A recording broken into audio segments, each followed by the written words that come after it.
Yo quisiera que algunos pasajes les voy a pedir que abran, otros no, para que podamos leer, porque el mensaje de hoy es: si Jesús resucitó, nosotros también resucitaremos.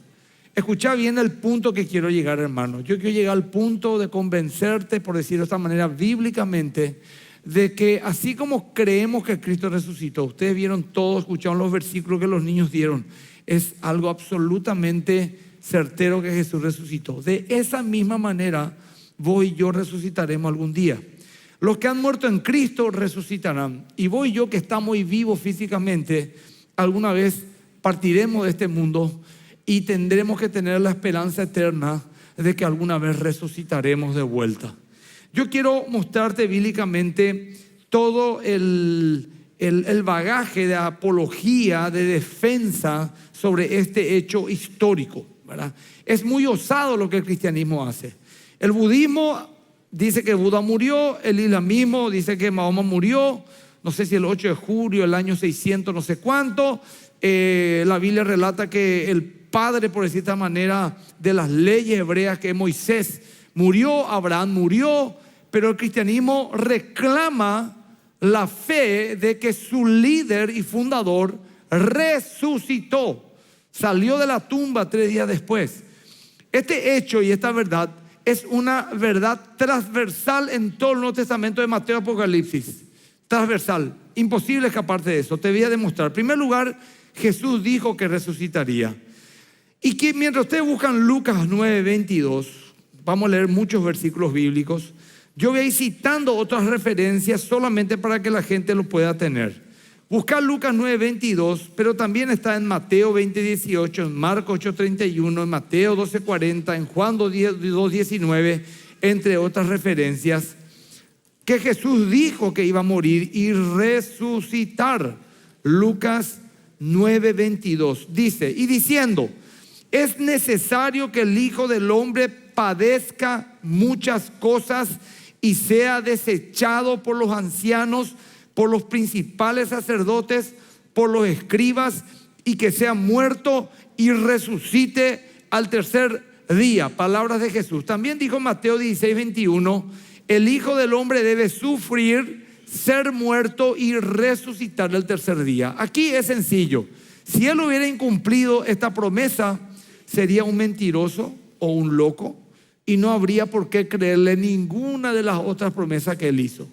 Pero si él cumplía esa promesa, tenemos que creerle también todo lo que él nos dijo: que en el cielo nos espera, que prepara una mansión para nosotros, que tenemos vida eterna, que tenemos salvación, que tenemos acceso al trono de gracia, que él volverá, y todas sus promesas. Los apóstoles testificaron de la resurrección. Pueden buscar Hechos 4:33, pero también 1 Corintios 15:3-8, Hechos 2:24-32, Hechos 10:40-41, Hechos 4:2, etc. Pero Hechos 4:33, solamente ese te pido que busquemos. Dice Hechos 4:33, ahí nomás estaba cerca ya de Lucas, 2 libros más. Dice: y con gran poder los apóstoles daban testimonio de la resurrección del Señor Jesús, y abundante gracia era sobre todos ellos. Con gran poder daban testimonio los apóstoles, ¿verdad? También dice en Hechos 4:2 que los líderes religiosos judíos estaban resentidos que los apóstoles sigan predicando la resurrección de Jesús de entre los muertos. También la primera predicación de Pedro luego de la ascensión de Cristo al cielo y recibir el Espíritu Santo, la primera, en la misma ciudad que le mataron, en la misma ciudad donde él se sintió acobardado y huyó, a la misma gente que le gritó crucifícale, a 40 días nada más que el acontecimiento, en ese mismo lugar, en Jerusalén, él predica su primer mensaje y lo hace al pueblo judío, y testifica en Hechos 2:32 que Jesús resucitó. Dice la palabra de Dios, Hechos 2:32. A este Jesús resucitó Dios, de los cuales todos nosotros somos testigos. Nosotros les vimos, creímos. Nosotros que estábamos acobardados, incrédulos, escondidos, desaparecimos del mapa. A mí me tuvieron que traer desde Jerusalén, pero desde Tiberíades de vuelta hasta acá, yo ya me fui otra vez a hacer mis actividades normales. Bueno, ese hombre, nosotros vimos que resucitó. Perfecto. También insiste en el versículo 36 que esto era un hecho ciertísimo. El bautismo cristiano por inmersión, que es el bautismo apostólico, uno entra al agua y sale, es el bautismo apostólico y bíblico, justamente es un simbolismo de que creemos que Jesús murió al entrar al agua y que resucitó al salir del agua. O sea, nuestra cédula de identidad se identifica con este hecho histórico de la resurrección de Cristo. La primera predicación de Pedro, ya ahora al mundo gentil, primero en Hechos 2 predicó al mundo judío, ahora al mundo gentil, que fue a Cornelio, un no judío, un centurión romano, se basó en ¿qué su mensaje? En la resurrección. Hechos 10:40, miren lo que dice. Hechos 10:40. A este levantó Dios al tercer día e hizo que se manifestase. O sea que la primera predicación a los gentiles, Cristo resucitó. La primera predicación a los judíos, Cristo resucitó. Ahora vamos con Pablo. Pablo tiene un encuentro con el Cristo resucitado camino a Damasco y su predicación se basó toda su vida y su teología en que Cristo resucitó de entre los muertos físicamente. Solamente en Hechos 26-23 leamos lo que él mismo dijo en Hechos 26-23. Dice la palabra del Señor. Que el Cristo había de padecer y ser el primero de la resurrección de los muertos para anunciar luz al pueblo y a los gentiles. Nuevamente, la resurrección fue el mensaje central. Todo el libro de Hechos de los Apóstoles, que cuenta la historia de la primera iglesia, de la iglesia primitiva, habla los 28 capítulos de la resurrección de Cristo. Toda la teología y la enseñanza de las epístolas, las cartas de Pablo, de Pedro, de Juan, se basan en la resurrección. Solamente te digo uno, para ejemplo, el siguiente libro, hay una hoja más adelante, Romanos 1:4, que fue declarado Hijo de Dios con poder, según el Espíritu de Santidad, por la resurrección de entre los muertos. También Filipenses 3:10 y muchas referencias más. Hasta que en Apocalipsis, el último libro de la Biblia, habla de Cristo resucitado. Apocalipsis 1:5 dice: y de Jesucristo, el testigo fiel, el primogénito de los muertos y el soberano de los reyes de la tierra, al que nos amó y nos lavó de nuestros pecados con su sangre. Primogénito de los muertos significa que Él resucitó primero que todos y luego todos resucitaremos. Y el capítulo 20 del libro de Apocalipsis extiende más esa enseñanza. O sea que existen en la Biblia 104 versículos y párrafos en todo el Nuevo Testamento que hablan de la resurrección de Cristo. Si alguien dijese, voy a quitar estos 104 versículos de la Biblia que hablan de la resurrección, porque me cuesta creer en la resurrección o lo que fuera, voy a quitar todo, entonces la Biblia se tornaría en una ensalada de frases sin conexión, sin un hilo conductor, y sería cualquier cosa. Tan fuerte es el mensaje de la resurrección para la primera iglesia apostólica, que si quitas todas las referencias, 104 versículos nomás, de todo lo que tiene el Nuevo Testamento, ya la Biblia no tendría sentido. Por último, la Biblia no existiría sin la resurrección. No existiría tampoco la iglesia si no hubiera Cristo resucitado. Y finalmente no habría cristianismo sin la resurrección. Ahora, la resurrección física, corporal de Jesús es un hecho histórico, es un hecho real, no simbólico, que ocurrió en un lugar, tiempo y condiciones totalmente documentadas en la Biblia. Habla de una crucifixión, la Biblia habla de una muerte real. De hecho, que cuando a Pilato le dicen Cristo murió, Jesús dijo, no puedo creer que muera tan rápido, porque murió después de 6 horas de estar colgado en una cruz, pero estaba tan lastimado que ya estaba desangrado. Entonces dijo, no podemos bajarle, no es que dijo esto, pero no vamos a bajarle, Roma no le baja a nadie la cruz vivo, nadie se le baja vivo la cruz. Entonces, me extraña que tan rápido haya muerto. Entonces, corroboren que está muerto y le meten un lanzazo en el costado que le atraviesa hasta el corazón. Ahí corroborado le bajan de la cruz, le untan un poquito, algunos aceites, etcétera, y lo van a sepultar. Entonces, ¿dónde? En una tumba. ¿Qué tumba? ¿En alguna? No, en una tumba específica con el nombre del dueño de la tumba, José de Arimatea. También habla de una preparación del cuerpo. Habla también de guardias romanos. Habla también de un gobernador político llamado Pilato. Habla también de líderes espirituales de la época, Anás y Caifás. Habla de una ciudad específica, Jerusalén. También habla de grupos radicales religiosos que participaron de la conspiración, como los fariseos, saduceos y escribas. Habla también de un cuerpo colegiado que juzgó a Jesús, llamado Sanedrín. Habla de cientos de testigos de la muerte de Cristo, varios acontecimientos con el cual Jesús resucitado. En los 4 evangelios aparece a distintos tipos de personas. También en el libro de Hechos. ¿Cuál es el punto, pastor? El punto es que la Biblia no pretende ser una leyenda o un mito de la resurrección, porque en el mundo antiguo o hoy en día, cuando alguien quiere hacer un mito o una leyenda, nunca es tan específico. Siempre empieza en algún lugar lejano, en algún momento de la historia. No, esto dice, ahí fue tal lugar, fue quienes fueron testigos, qué ocurrió. Te lee un judío y dice, sí, el Sanedrín es algo real. Sí, los fariseos y saduceos estaban en aquella época, sí, Pilato era el gobernador en Jerusalén hace 2000 años. Sí, se le ponía en tumbas que se tallaban en piedras los que tenían plata. Sí, se le ponían guardias romanos. O sea, no es un hecho mitológico. La Biblia no lo toma como un hecho mitológico. Habla de testigos, aparte de los apóstoles y discípulos. Las mujeres, los conversos, en una ocasión más de 500 al mismo tiempo. No fue una experiencia personal de un líder espiritual, por ejemplo de Pedro, que diga, miren, allí se me apareció Jesús en la pieza, me dio instrucciones, fundemos el cristianismo. No, como por ejemplo ocurrió con Joseph Smith en el mormonismo, que dice haber recibido de un ángel instrucciones, escribe un libro y la gente le tiene que creer y le sigue, por eso experiencia. No, acá fueron un montón de gentes. Y cuando escriben los 4 evangelios que mujeres fueron las primeras que vieron la tumba vacía, también nos habla de la pureza del relato. ¿Por qué pureza? Porque si fuese una conspiración pondrían a hombres como testigos, ya que estaba totalmente desacreditado el testimonio de una mujer. Ellos pudieron haber dicho, vamos a poner nomás ya hombre, que fue Pedro, Pablo, etcétera, o sea, Pedro, Juan, o Santiago.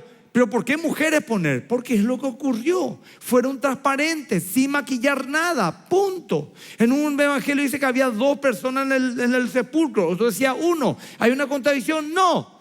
Era oscuro, era de madrugada. Uno puede haber visto 2, uno puede haber visto 1. Eso no le importó a ellos cómo congeniaban los relatos. Cada uno con sinceridad y pureza, que eso es muy importante a la hora de evaluar una realidad histórica, ver la pureza, si no se maquilló la historia. Entonces esto nos demuestra que los evangelios son relatos puros, no ficticios, reales, con datos históricos, datos geográficos, datos de lugares, y una pureza en cuanto a lo que nos relata. Vemos entonces que la aparición corporal después de su muerte está registrada de manera abierta. Incluso podría ser investigada en su momento por algún escéptico de ese tiempo. Miren lo que dice Mateo 29:9. Los discípulos le abrazaron los pies. Dice en Lucas 24:15 que le apareció a 2 de sus discípulos, uno llamado Cleofas, caminando hacia una ciudad llamada Emaús, y que durante todo ese tiempo habló con Jesús. También en Lucas 24:30 dice que Jesús tomó pan y partió.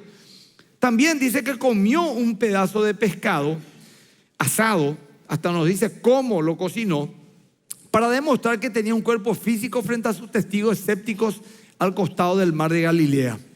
María, cuando fue a la tumba y vio a Jesús, pensó que era el que cuidaba el huerto, o sea que era un ser humano, no es que vio un ángel de 4 metros de estatura, según en Juan 20:15. En Juan 20:20 pidió a Tomás, Jesús, a Tomás el incrédulo, que meta sus dedos en su costado, en sus manos, para que corrobore que él era un cuerpo físico, no era un espíritu.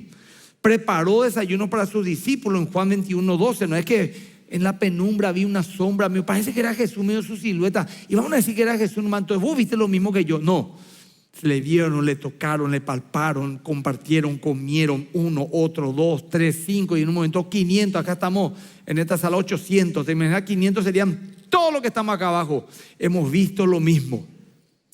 También el apóstol Pedro, primero temeroso y escéptico, dice en Hechos de los Apóstoles, dice Pedro, dice en el 10:41, comimos y bebimos con él después de la resurrección. Comimos y bebimos con él. Jesús mismo dice en Lucas 24:39, miren mis manos y mis pies, soy yo mismo, tóquenme y vean. Un espíritu no tiene carne ni hueso como ven que los tengo yo. Clarito.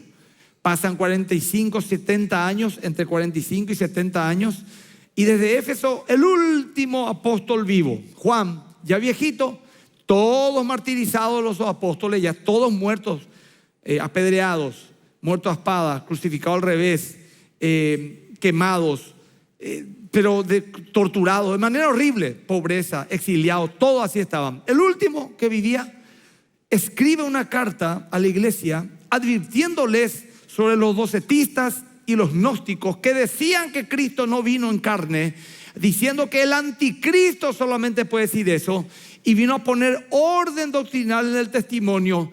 Y dice, no es que murieron todos los demás calentitos en una linda cama en su palacio y rodeado de bellas mujeres que la atendían. No, murieron de la peor manera, por una mentira. Los mismos que eran incrédulos, los mismos a quien Jesús reclamó y dijo, duro de corazón y tardo para entender lo que las escrituras dicen de mí. Los mismos que le negaron, los mismos que se escondieron y tenían miedo de ir a ese lugar, a Jerusalén, a testificar. Esos mismos que murieron todos, que algo pasó entre ese hecho y la predicación, algo extraordinario. Y dice Juan, en primera de Juan, dice el apóstol, arrancando esa carta, lo que era desde el principio, lo que hemos oído, lo que hemos visto con nuestros ojos, oído, visto, los sentidos, lo que hemos contemplado y palparon nuestras manos tocando al verbo de vida, porque la vida fue manifestada y la hemos visto y testificamos y anunciamos la vida eterna, la cual estaba con el Padre y se nos manifestó. Lo que hemos visto y oído, eso anunciamos para que también vosotros tengáis comunión con nosotros. Y luego va directamente a la yugular en primera de Juan 4 y dice, amados, no creáis a todo espíritu, sino probad los espíritus si son de Dios, porque muchos falsos profetas, los gnósticos, han salido por el mundo. En esto conoced el Espíritu de Dios. Todo espíritu o toda persona que confiesa que Jesucristo ha venido en carne es de Dios. Y todo espíritu que no confiesa que Jesucristo ha venido en carne no es de Dios. Y este es el espíritu del anticristo. O sea que clarito el hermano Juan, apóstol, dijo, crean o crean. Lo que nosotros le estamos diciendo no es mentira. Ya demasiadas pruebas tenemos en estos 70 años de que pasó eso hasta ahora. Demasiado ya se sufrió. Demasiada gente ya está involucrada como para que ustedes sigan pensando que esto fue una conspiración. No ganamos nada en términos humanos. Al contrario, todo fue peor, salvo el crecimiento de la iglesia. Pero todo, económicamente, emocionalmente, familias destrozadas, gente muerta, para una mentira que sabemos que es una mentira, es una barbaridad. La confesión primaria de todo cristiano. Vos decís, yo quiero ser cristiano. Bueno, sin esto no puede ser cristiano. La confesión cristiana primaria de todo hijo de Dios es creer en la resurrección de los muertos. Dice Romanos 19, que si confiesas con tu boca que Jesús es el Señor y creyeres de corazón que Dios le levantó de los muertos, serás salvo. Nadie puede ser cristiano sin creer en la verdad de la resurrección. Por último, el cristianismo cae o permanece en pie en base a la veracidad de esta doctrina. Abran su Biblia en 1 Corintios 15. Quiero explicarles algo. 1 Corintios 15 y ahí nos vamos a quedar un rato. Por eso les pido que busquen sus Biblias. Dice la palabra de Dios. ¿Qué pasó acá? Te voy a contextualizar. 1 Corintios 15. Ya hemos estudiado una vez el libro de Corintios. Te voy a refrescar la memoria. Corintios era una iglesia terriblemente desordenada. Había problemas de cismas, divisiones, orgullo, inmoralidades sexuales, problemas matrimoniales, liderazgo tibio. Créeme que Corintios no es una iglesia que si yo existiese sería recomendable que te congregues con tu familia. No, tenía muchos problemas. Pero el mayor problema que tenía era esto que vamos a leer ahora. Había dudas en cuanto a la resurrección de los muertos. Su mayor problema era doctrinal y de ahí venían todos los abusos. ¿Por qué? Porque dedica 58 versículos, el capítulo más largo, dedica a que ellos tengan un orden doctrinal y una fe genuina en la resurrección. Escuchen, todos los otros problemas que también eran graves, divisiones, cismas, inmoralidades, tibieza, liderazgo, desórdenes en la mesa del Señor, los resolvía en 10, 15, 20, 30 versículos. Esto lo trata en 58 versículos y es la porción más larga de todo el libro de Corintios. De ahí denota su importancia. Y miren cómo él aborda este problema en el capítulo 15, versículo 3, dando el primer credo apostólico.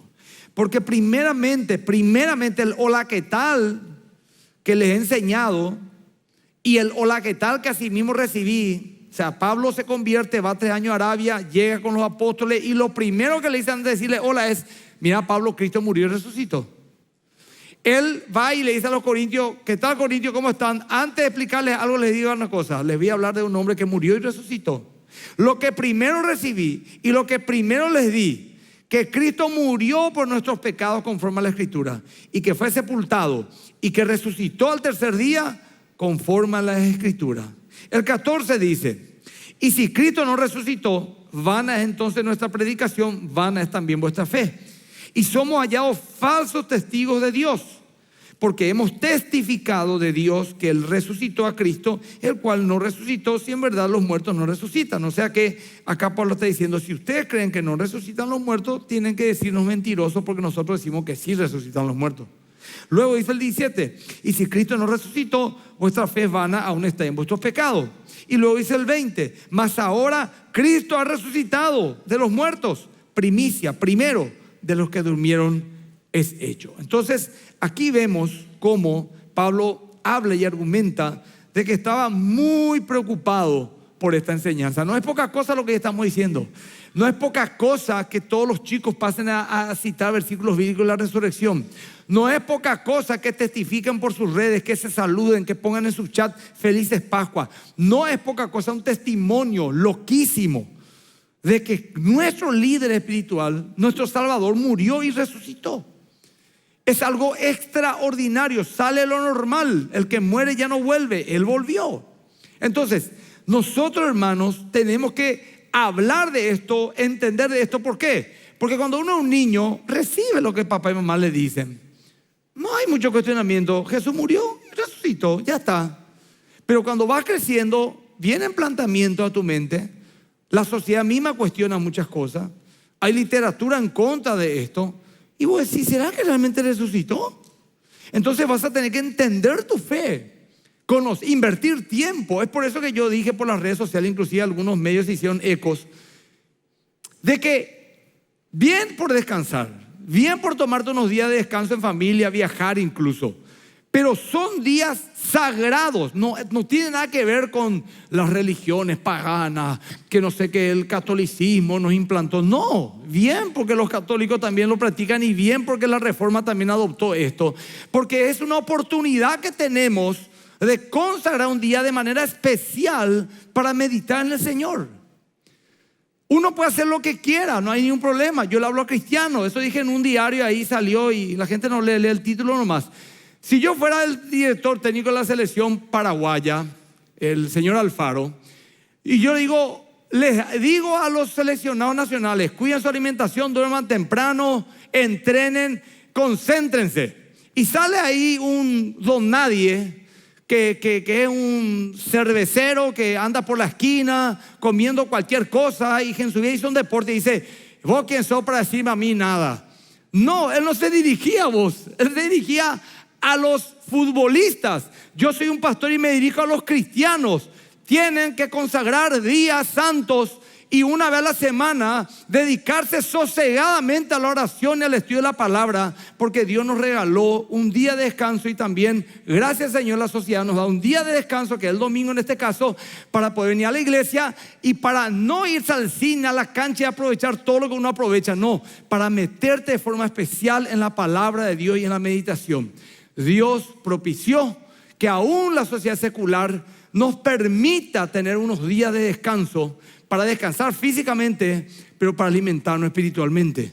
Yo estoy más que nunca fortalecido. Me pasé leyendo, habré escuchado 30 prédicas, estuve en 6 programas. Uno lo hicimos acá con un equipo de pastores, teólogos y expertos. Estoy por explotar de tanta información, de tanta convicción que tengo de que este hecho ocurrió, y quiero luego ver que alguien me diga todo lo contrario para poder hablar con él y explicarle la razón de mi fe. Eso es lo que tenemos que hacer. Entonces, hermanos queridos, disfruten de su descanso, váyanse a la playa los que pueden, pero aún ahí vos podés apartar, podés dormir 8 horas, podés bañarte 8 horas en el mar, pero podés también 8 horas entonces meditar la palabra de Dios. Suficiente ya 8 horas para divertirnos, ¿verdad? Una jornada laboral, suficiente 8 horas para dormir. Y bueno, dormí 12 también si querés. Tenés 4 horas, en 4 horas por día. Durante una semana te aseguro que mucho podés profundizar tu fe.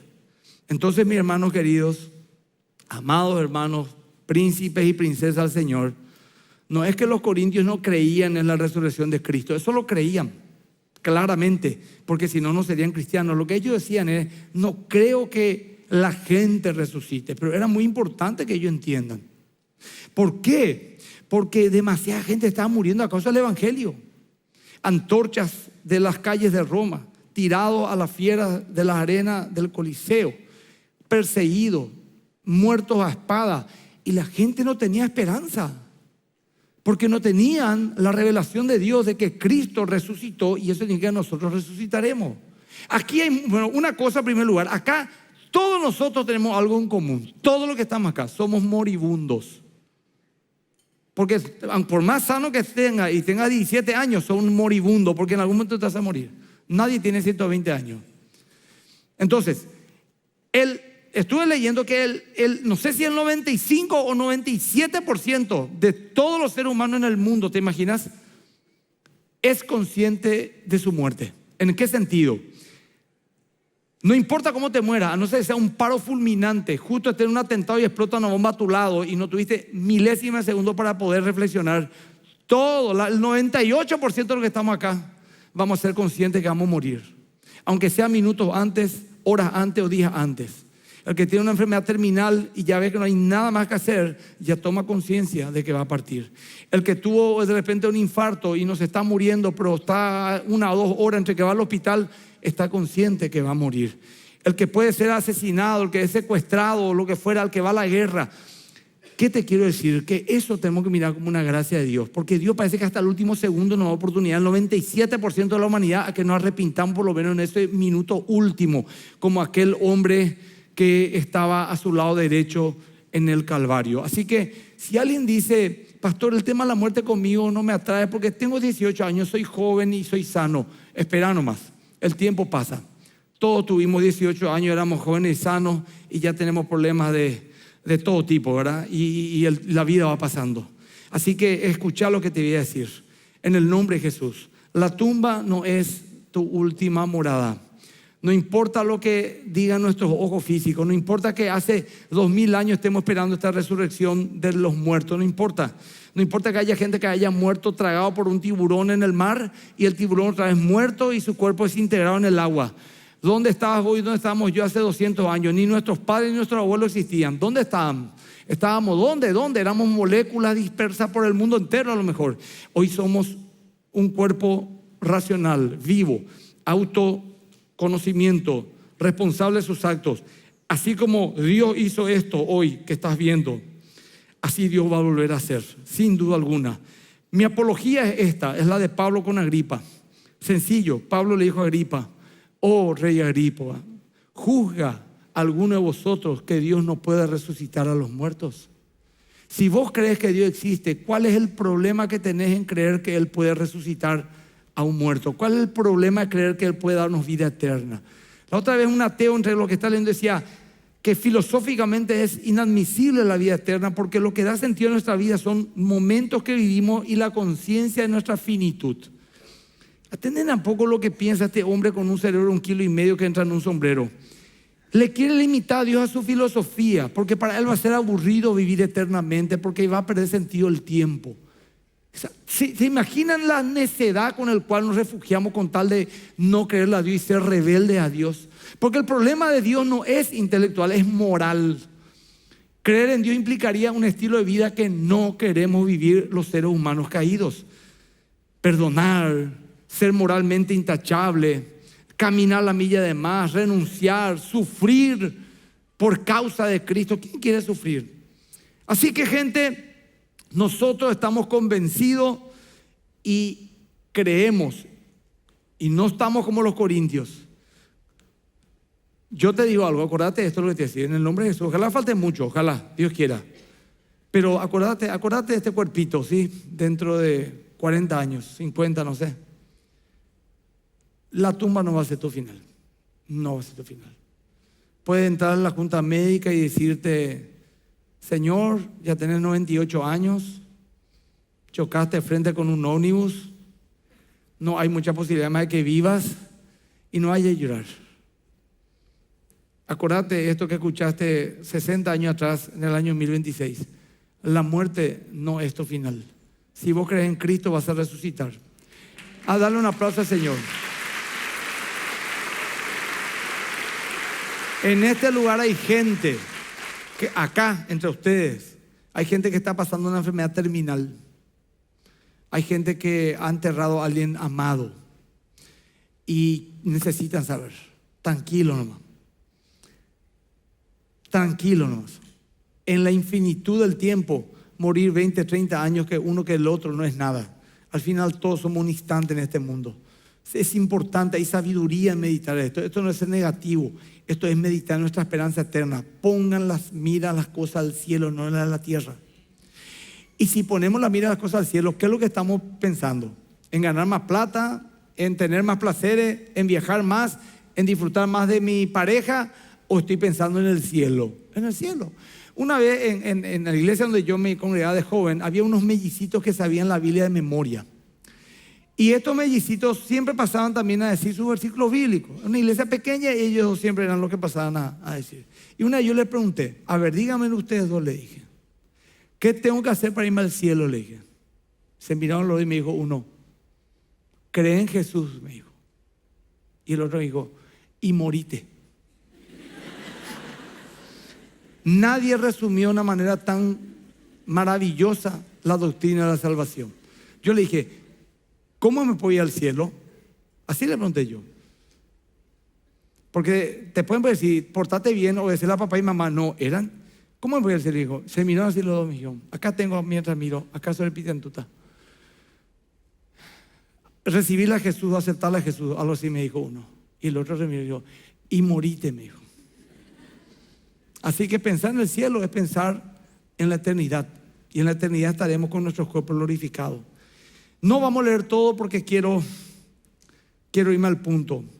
Puedes leerlo vos, 1 Corintios 15. Después, del 1 al 10, hace una apologética o una defensa de que desde un inicio, lo primero que él recibió y lo primero que él dio fue la enseñanza al cumplimiento profético de Jesús resucitaría.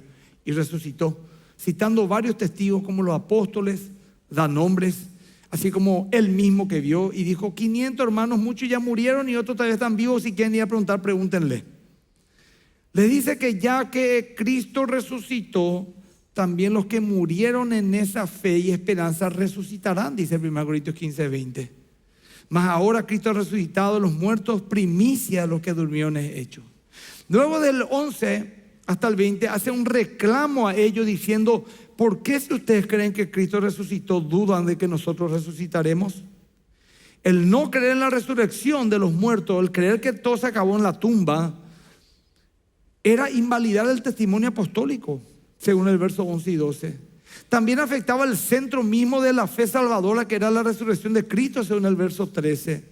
Ya no habría trascendencia ni esperanza en la vida, entonces, si todos acaban la muerte, según el verso 14. Los apóstoles eran entonces falsos testigos, ya que ellos atestiguaban y vieron a Jesús resucitado, según el verso 15. Y si los creyentes no resucitan, tampoco es cierto que Cristo resucitó, según el verso 16. Y esto anularía la fe salvadora y la esperanza eterna, según el versículo 17 y 18. Y si eso era así, los cristianos eran los más dignos de conmiseración, ya que estamos creyendo en una mentira y nuestra esperanza es falsa, según el versículo 19. Y a partir del versículo 20, el apóstol prorrumpe con un grito de victoria y esperanza y argumenta que así como Cristo resucitó, nosotros también resucitaremos. Y del 21 al 22 argumenta teológicamente diciendo que el pecado de Adán nos afectó a todos y la gracia de Cristo también nos bendice a todos. Vamos a leer esos versículos y ir terminando. Dice el 20: mas ahora Cristo ha resucitado a los muertos, primicia a los que durmieron es hecho. Porque por cuanto la muerte entró por un hombre, también por un hombre la resurrección de los muertos. Pues porque así como en Adán todos mueren, también en Cristo todos serán vivificados. Bueno, leí entre muchas cosas que me llegaron en esta Semana Santa una frase de Billy Graham que dijo: no estuve ahí en el Edén ni comí el fruto prohibido, pero heredé el pecado y la muerte. Pero tampoco estuve en esa cruz, ni pagué mis pecados, pero heredé la gracia y la vida. El apóstol Pedro dice en 1 Pedro 1:3 que el Dios Padre nos hizo renacer para una esperanza viva por la resurrección de Jesucristo entre los muertos. O sea que el cristianismo tiene una esperanza viva y real, por lo tanto no debemos desanimarnos. Y te voy a contar una historia cortita. Vamos a leer 2 versículos. Cuando Jesús fue a la casa de una familia enlutada, de Lázaro, y recibió el reclamo, por decir de esta manera, de Marta y María, del por qué no estuvo cuando Lázaro murió. Es otro tema apasionante, pero yo sinceramente quiero repetirle lo que Jesús dijo en Juan 11, 25 al 26. Si puedes leer, por favor, abrí tu Biblia, Evangelio de Juan 11, 25 al 26. Esto es lo que yo siempre leo en los velatorios. Una vez yo leí, hermano, antes de leer esto, leí en un autor un libro diciendo que en un momento cuando él leía esto en los velatorios, él estaba en un conflicto, era un religioso. Él entraba en un conflicto porque él decía: sinceramente yo no sé si creo esto, dijo, que este que está acá en este féretro alguna vez va a resucitar. Y me siento mal por decir algo que yo en el fondo no estoy convencido. Entonces se dedicó a profundizar su fe, a mirar, a leer, a orar, a buscar de Dios, hasta que él crea eso. Bueno, personalmente, gracias al Señor, eso a mí no me pasa. Esta es la parte que con más fuerza digo cuando estoy en un velatorio, porque estoy convencido de que esto es verdad. Jesús dijo: yo soy la resurrección y la vida. El que cree en mí, aunque esté muerto, vivirá. Alguien que murió, creyó en él, va a vivir. Y todo aquel que vive, nosotros físicamente, y cree en mí, no morirá eternamente. ¿Crees esto? Y yo te pido que respondas a esa pregunta a Jesús, no a mí. Y si dudas, métete en la palabra, en la oración, renova tu fe. Yo ahora estoy, pero así que exploto de información, de revelación. Ahora me da un año para predicar la resurrección y un año te voy a predicar. Voy a fluir de tanto que leí, estudié durante esta semana. Me metí, prédicas, debates, Biblia, leí los evangelios, los 4, leí casi todo, hecho los apóstoles, pues toma 3 horas y media, pero leí toda la parte marcada donde hablaba de la resurrección. Le pedí a Dios que ore, evangelicé, me fui a la radio, me fui a un programa, hablé de la resurrección. Estoy lleno, pero es como la comida. Es como que comí una comida sustanciosa, me llené, pasaron 2 horas, digerí el alimento Y ahora siento que puedo romper una columna también de tanta fuerza que tengo. Pero mañana voy a tener hambre otra vez. Y pasado también. Entonces yo todos los días tengo que alimentarme. Tengo que alimentarme con la palabra de Dios. Tengo que profundizar mi fe, porque la Biblia dice que es leche espiritual, pero alimento sólido. No es que la Biblia en algunas partes es leche y en algunas partes es sustancioso. No es que la Biblia en algunas partes es trivial y en algunas partes es profunda. No, toda la Biblia es profunda. Muchísimo más profunda a lo que voy yo podemos a lo mejor investigar. Pero eso que es leche, porque de tal manera amó Dios al mundo que envió a su Hijo unigénito.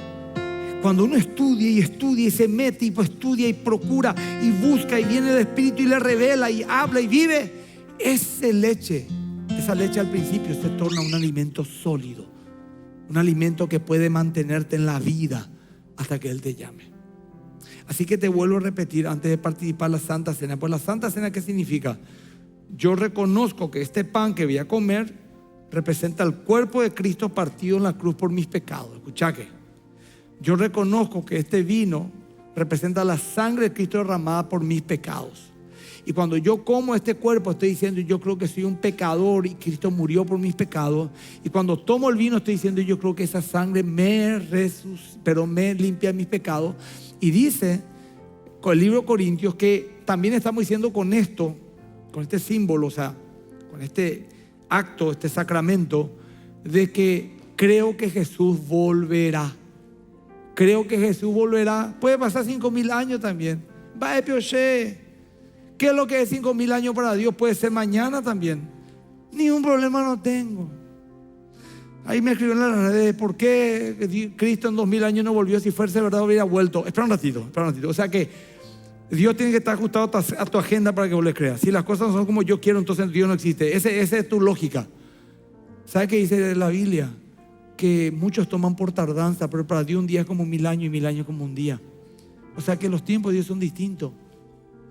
Dios resucitó y punto. Cristo resucitó. Y cuando me muera, me iré en un estado intermedio a esperar su bendita redención. Esa es mi fe y es mi esperanza. Yo quiero ahora tomarme 5 minutos para que ya no voy a pegar esa rodilla, ya es imposible, pero sí que hagamos una reverencia, inclinemos el rostro y confesemos al Señor nuestros pecados, mientras de fondo solamente una melodía.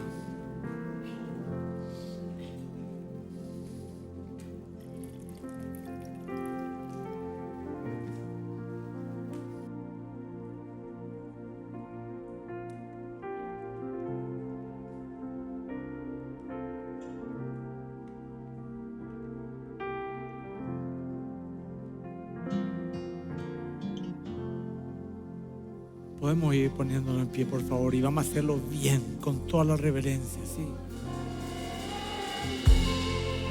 Sin apuros, todos juntos.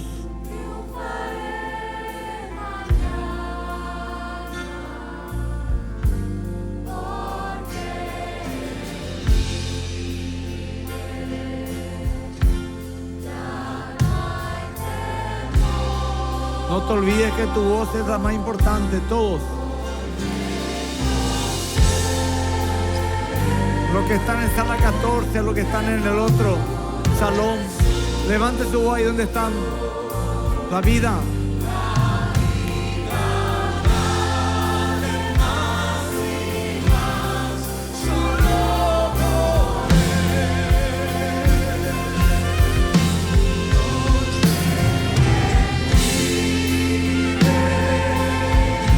Triunfaré.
Amén. Vamos a tomar el pan y el vino. Primero abrimos el pan, luego el vino. Ya la iglesia sabe el proceso. Nos estamos acostumbrando a hacer cada vez con más reverencia. Todos tenemos también una servilletita. Solamente los que van a participar de la Santa Cena. Una vez bendecido este elemento, ya hay que consumirlo acá mismo, porque se torna un elemento sagrado, porque es algo consagrado. Tienen su servilletita, séquenlo. Cuando todos estemos bien seguros que ya está como para ser consumido, vamos a orar. Mientras terminan de abrir, quiero contarles algo. Cuando terminemos de orar la Santa Cena y de consumir, que vamos a compartir el pan entre todos, nos bendecimos, vamos a cantar este coro, pero con todo, Pastor Eric, con todo tu voz. Y vamos a testificar cómo quiten después sus celulares y alcen en sus redes las imágenes. Van a ver lo que va a hacer. Van a ver lo que va a hacer. Un testimonio. Alguien va a escuchar, va a captar y va a decir: yo creo también. Y la gente de multimedia, si puede pasar acá y desde aquí hacer una buena toma, sería bueno. Un testimonio. Miren la cantidad de gente que viene a buscar de Dios. Que vino, viene y vendrá. Y en todo el mundo. Hay que testificar también esto, hermano querido. Acá un oficial, acá un policía dijo, no un policía, un militar dijo: ¿qué es lo que hay acá? Dijo hace unos años atrás. Es una iglesia. ¿Iglesia? Sí. ¿Por qué? Le dije. ¿Y tanta gente viene a la iglesia? Me dice. Sí, le dije yo. Yo pensé que era la cancha nomás iba tanta gente. Bueno, es un testimonio, hermano. Vamos a orar. Padre, te doy gracias por este pan y este vino, símbolo de tu cuerpo y tu sangre. Gracias, Señor, por ver tanta gente preciosa que tú has salvado hoy junta. Pronto, Señor, estaremos en tu presencia, donde ya no habrá llanto ni dolor. Y creemos, Señor, la bendita esperanza de tu resurrección, Padre. Y te pido, Padre, que estos elementos que vamos a consumir ahora, el pan y el vino, se tornen en elementos, Señor, de bendición espiritual, emocional e incluso físico, Padre.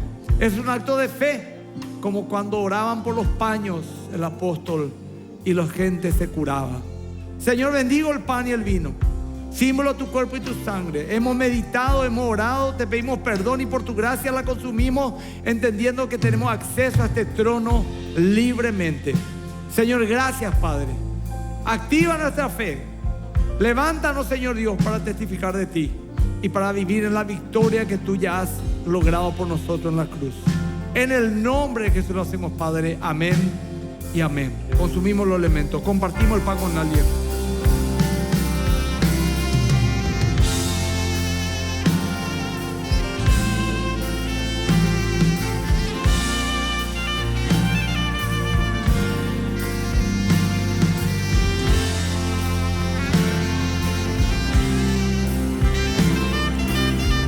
Vamos a salvarnos entre todos, ¿sí?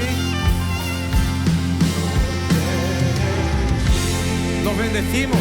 Un beso, un abrazo. Bien dado. Ahora vamos a quitar los celulares. Vamos a grabar y vamos a alzar. Ya no hay temor.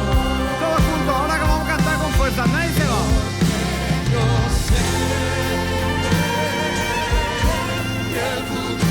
Todos levantamos nuestra voz. Vamos a hacerlo bien. La vida vale más y más, solo por Él. Todos. Porque vive.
Decirle al que está a tu lado, Jesús resucitó.